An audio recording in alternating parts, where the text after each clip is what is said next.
BJP ক্ষমতায় আসার পর আমরা দেখলাম শুভেন্দু অধিকারী আত্মসহায়ক চন্দ্রনাথ রথকে গুলি করে হত্যা করা হলো। উত্তরপ্রদেশের যোগ 3 জন শার্পশুটার গ্রেপ্তার হলেন। যে উন্নত মানের অস্ত্র দিয়ে তাকে খুন করা হলো, রাজ্যে সাধারণ মানুষের সুরক্ষা কোথায়, বা এই পরিস্থিতিটা কিভাবে দেখছে, মানে ভয়াবহ ঘটনা। এবং ভয়াবহ তো বটেই, মানে তৃণমূল যাওয়ার পরে ওই মূলত কবিতার লাইন শেষ হয়ে হইল না শেষ।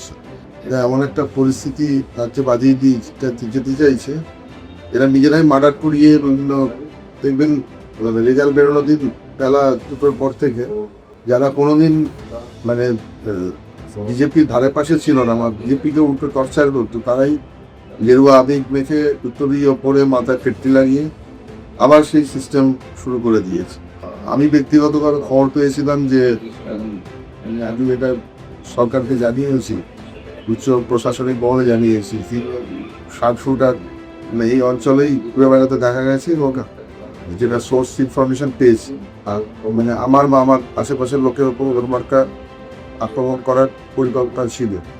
কালকে রাত্রে আমার কি ছেলে যখন গাড়ি যাচ্ছিল, দুটো বাইক পাশ থেকে অস্ত্রাপ্ত গালাগালি পেয়ে ড্রাইভারকে ভয় দেখায় এবং তাদের তো অস্ত্র থাকতে পারে। পুলিশকে মৌখিক কমপ্লেন করেছি, কমপ্লেনটা কিছুক্ষণ কল করব। যারা যারা তৃণমূলের বিরুদ্ধে প্রতিবাদের আওয়াজ তুলেছে এবং তাদের জন্য প্রতিবাদের জন্য আসলে সরকারটা পরিবর্তন হচ্ছে, মানুষ জানতে পেরেছে, তাদের উপরে এই ধরনের আক্রমণ এটা স্ট্র্যাটেজিগতভাবে ওরা করে যাচ্ছে। একটা কথাই বলতে পারি যে এই পুরো ঘটনাটা কোনো স্বাভাবিক ঘটনা। আমাদের বিভিন্ন যারা নাগরিক রয়েছে, এই বিধানসভারও যারা বিজেপির কার্যকর্তা রয়েছে, আমাদের ওপরে কিন্তু অ্যাটাক বন্ধ হয়নি, এটা চলছে। আমরা প্রশাসনের সাথে খুব একটা ইন্টেন্সিভ মিটিং রয়েছে এবং এই দাবি রাখবো যত ক্রিমিনাল এখন অপারেট করছে, যারা মেন দায়িত্বে রয়েছে, আপনিগুলো অলরেডি থানায় পুরসভা কমপ্লিট করে দিয়ে ভোটের সময় আনাতে হলে সব প্রজনের বিরুদ্ধে ব্যবস্থা নেওয়া হয়নি। এখন তো ভোট পেরিয়ে গেছে, পুলিশের কাজ করে এই ধরনের ক্রিমিনালদের যারা পুরো গ্যাং অপারেট করে, এই এরিয়াতে 5টা বড় বড় গ্যাং অপারেট করে, এরা মনসুর আলী মন্ডলের কাজ, তাদের যেন অবিলম্বে গ্রেপ্তার করা হয় এবং পুরোভাবে তারা যেন সমাজে যায়। পুর নিয়োগ দুর্নীতি মামলায় রাজ্যের প্রাক্তন মন্ত্রী সুজিত বসু গ্রেপ্তার হলেন ইডির হাতে। এবার তার পালা। যদি কি ইনভেস্টিগেশন করছে না সেটা তো আমি বলতে পারি না, কি এভিডেন্স। মানে এক সময় সিবিআইতে 15 বছর ডেপুটেশনে ছিল, সেন্ট্রাল ডেপুটেশন করেছে, আর তখন হয়তো বলে এইগুলো জানতে পারতাম, কারণ সিবিআই ইনভেস্টিগেশন করে মানিটারি পার্টটা ইডি দেখতে, যেটা জানি না সেটা না জেনে বড়টা, যেহেতু আইডিয়ার লোক বড়টা কি কমেন্ট করে এটুকু বলতে পারি, জামিনের লোক দেখেছিল নিশ্চয়ই, প্রাইমারি কোনো এভিডেন্স হোক কালেক্ট করেই ডেকেছিল। এবং প্রত্যেকেই মানে তৃণমূলের সরকারে যারা ক্যাবিনেটে ছিল বা উল্লেখযোগ্য বিধায়ক যারা ছিল, যারা ক্ষমতা ভোগ করছে, এই পুরো চিন্তাই চলে দেখতে, মানে চোরের রানী এই পুরো সিস্টেমটাকে ওনাদের দিয়ে অপারেট করা, কাউকে আলাদা করে আপনি রাখতে পারবেন না। এটুকু বলতে পারি ভবিষ্যতে আরও অনেক কেলেঙ্কারি বেরোবে। আর তৃণমূল সরকারের এত কেলেঙ্কারি করে রেখেছে, মানে আমি এটা আগেও বিভিন্ন চ্যানেলকে বলেছি যে পরবর্তীকালে যদি রিসার্চ ওয়ার্ক হয় বা এটা গবেষণার বিষয়বস্তু হতে পারে যে তৃণমূল কোন বিষয়টা চুরি করেন, বরং তত্ত্ব তাদের চুরিবিহীন কাজ হবে, যারা ফাইল বা ল্যাপটপ বা মোবাইলেও চুরি করে নিয়ে চলে যেতে পারে, ভোট চুরি করে, তো যেটাতে মানুষের গণতান্ত্রিক অধিকারকেই চুরি করে। আর দেখেছেন যে মানুষ যদি ঠিক হলো ভোট হয় তার কি রেজাল্ট হতে পারে, 21-এ হয়তো এরই আশেপাশে রেজাল্ট হতো। তো আমাদের দুর্ভাগ্য সেই সময় আমরা এই ব্যাপারগুলো ধরতে পারিনি। আমরা বিশেষ করে আমি যেমন মাননীয় বিরোধী দলনেতা বা অন্যান্য সিনিয়র লিডারশিপ, মানে প্রত্যেকটা জিনিস যা যা হয়েছে আগেরবারে দুটো ভোটে 21 আর 24-এ, সেটা কিন্তু আমি প্রত্যেকটি মানে তৃণমূল কীভাবে ভোট করায়, কী পর্যন্ত পরিকল্পনা করে, কীভাবে বুথ ক্যাপচারিং করে, কীভাবে আধিকারিকদের মানে ওদের উপর ইনফ্লুয়েন্স কাটিয়ে পুরো সিস্টেমটাকে ব্যাহত করে, কাউন্টিংকে কীভাবে ব্যাহত করে, এগুলো পুঙ্খানুপুঙ্খ আমি 27খানা পয়েন্ট দিয়ে ডিটেলে মানে ইয়েটা পাঠিয়েছিলাম। থ্যাঙ্কস টু ইলেকশন কমিশন যে তারা খুব ভালো হোমওয়ার্ক করেছে এবং তার উপরে ভিত্তি করে যে কাজটি করেছে এর জন্য এত ভালো করে মানুষ ভোট দিতে পেরেছে। মানে পশ্চিমবঙ্গের ইতিহাসে কাউকে আমার দেখা 11 করা সবচেয়ে ভালো, এবং তার জন্য কিন্তু আজকে এই রায়টা এসছে, মানুষ মন খুলে আসছে। মমতা বন্দ্যোপাধ্যায় বলছেন যে তিনি আর চন্দ্রিমা ভট্টাচার্য আবার ল প্র্যাকটিস করবেন, মানে যেভাবে গ্রেপ্তারের আশঙ্কাটা বেড়ে যাচ্ছে, এবার কি তিনি তার দলের নেতাদের সেফগার্ড করতে পারবেন? মমতা বন্দ্যোপাধ্যায় চন্দ্রিমা ভট্টাচার্য প্র্যাকটিস করে, মানে এটুকু বলতে পারি। তাও দু একটা যে পেতো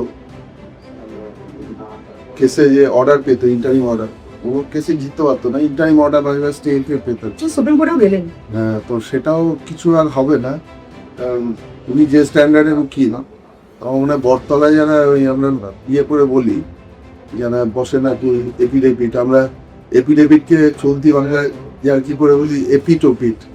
তো ওই এপিটোপিট করার যোগ্যতাও ওনার নেই, মানে উনি মুখ্যমন্ত্রী হিসাবে, আমি মুখ্যমন্ত্রী বলতাম, আর হিসাবে মানে উকিল হিসাবে উনি যদি দাঁড়ান, মানে সেটা বললাম যে তৃণমূলের শেষ বাতিটাও নিভে যাবে। মানে একটা লোক মনে হয় যেটা থাকবে, উনি নিজের কেসও ডিফেন্ড করতে পারবেন না, কতদিনই বা সময় পাবেন। আমার মনে হয় ওনার জেল যাত্রা বা ওনার ভাইপোর জেল যাত্রা শুধু সময়ের অপেক্ষা। জেলের মধ্যে থেকে তো নিজের বিট করা যায় না, আসামির কার্ড দাঁড়িয়ে করতেই পারে।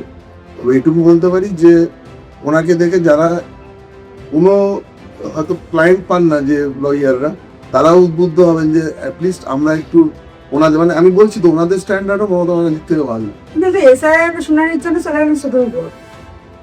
সে তো দেখতে পেলেন যে এমন দায়িত্ব নিয়ে, মানে সুপ্রিম কোর্ট যেটা হয়তো ভাবেও নি, সুপ্রিম কোর্ট দায়িত্ব নিয়ে পুরো জুডিশিয়ারিকে নামিয়ে দিয়েছিল এই এসআইআরটাকে শেষ করা, মানে বিয়ারিং গুলো দায়িত্ব দিয়েছিল, যেগুলো 7 লক্ষের ব্যাপারটা ছিল। তা না হলে হয়তো এটা হতো না। ভালো হয়েছে ব্যাপারটা, যা হয় ঈশ্বর যা করেন ভালোর জন্য করেন।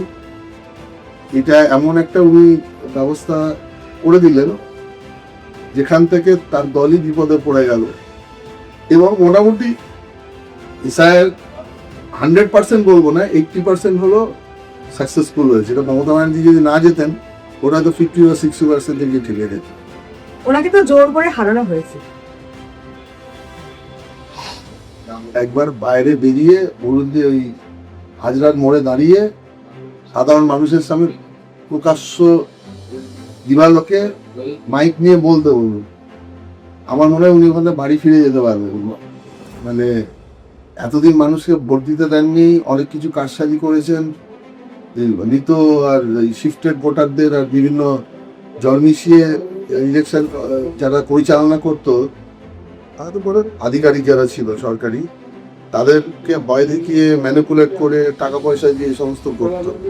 জীবনের প্রথমবার মানুষ ভোট দিতে পেরেছে, সেটা হচ্ছে তার ফল।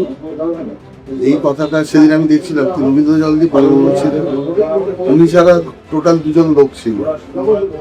এখানে কি হবে এখন, তার এই অত সিকিউরিটির বলায় নেই, বললে ওনার কিন্তু মানে কপালে অশেষ দুঃখ আছে। ওখান থেকে সুস্থ শরীরে বাড়ি ফিরে যেতে পারবে না, একটু বলতে পারবে। অন্তত অনেক জুতো, পচা ডিম, টমেটো ডিল এগুলো ওনার জন্য অপেক্ষা করবে। আইপ্যাক মামলার কয়লা দুর্নীতি মামলায় কি আমরা দেখবো মমতা বন্দ্যোপাধ্যায়, অভিষেক বন্দ্যোপাধ্যায় গ্রেপ্তারের সম্ভাবনা কতটা, কি হবে? আমি যখন আইন দিচ্ছি, মানে না তো যেহেতু এই চাকরি করে সুপ্রিম কোর্টেরও না অন্য কিছু রায় দেওয়ার জায়গা নেই। আমি প্রকাশ্য দিবালোকে সকলের সামনে পুরো ডিজি, সিপি, চিফ সেক্রেটারি এদেরকে নিয়ে ফাইলগুলো ছিনতাই করে নিয়ে এসছে, ল্যাপটপ, মোবাইল ছিনতাই করে নিয়ে এসছে। তারপরে বলে বেড়াচ্ছেন যে আমার দলের এমার্জেন্সিতে গিয়েছিল। এটা বিন্দুমাত্র আইন জানলে কোর্টে যাওয়া উচিত ছিল, কিন্তু জানলি এদিকে ছিনতাই করে নিয়ে চলে এসছে। মানে আমার মনে হয় ঈশ্বর যদি নিজেও চান, ওনাকে কেসে বাঁচাতে পারবেন না, তাহলে আইনকে নতুন করে ইন্টারপ্রেট করতে, তাহলে সবাই এই কাজটা করে গিয়ে বলবে যে আমি খুন করে ফেলেছি। ফলে কোনো কেসে, যে আমি অন্য কেসে ধরলাম ডাইরেক্ট এভিডেন্স নেই, এই কেসে উনি এসে আবার প্রেসের সামনে সমস্ত ব্রিফ করেছে, বা সিসিটিভিতে যেটুকু তোলা আছে, এর বাইরে কিছু আমার সম্ভব না। এবার মমতা ব্যানার্জি আগে যাবে না, ভাইপো আগে জেলে যাবে না, রাজীব কুমার আগে জেলে যাবে, না মনোজ বর্মা আগে জেলে যাবে এটা বলতে পারবো না, তবে খুব খারাপ কিছু একটা হতে চলেছে একটু বলে দেবো।